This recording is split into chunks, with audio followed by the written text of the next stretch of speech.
चंद्रपूर शहरातील ऐतिहासिक रामाळा तलावात गेल्या 5 दिवसांपासून हजारो मासोळ्यांचा मृत्यू झाल्याची खळबळजनक घटना समोर आली आहे। वाढत्या उन्हामुळे तलावातील पाणी पातळी कमालीची घटल्याने ही वॉटर हीटची स्थिती निर्माण झाली आहे। या गंभीर परिस्थितीची दखल घेत मनपा आयुक्त अकुनुरी नरेश, इकोप्रोचे बंडू धोत्रे आणि स्थानिक नगरसेवकांनी तलावाची पाहणी केली।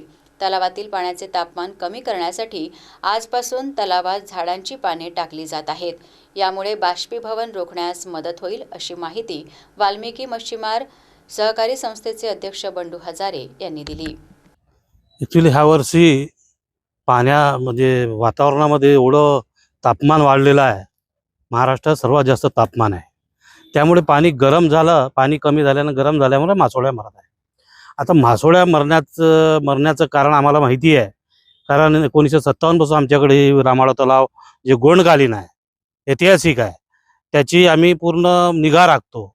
आज पाणी गरम झाल्याने जे मासोळ्या मरत आहे त्यांना वातावरण ऑक्सिजन थंड भेटावं म्हणून आज आम्ही आमच्या सभासदांनी झाडं तोडून टाकलेले आहे। कारण मासोळ्या ह्या झाडाच्या खाली सुरक्षित आणि त्यांना उन्हाळ्यापासून बचाव होते म्हणून, आणि त्याचा शेवाळ तयार होऊन त्यांना अन्नसुद्धा भेटते।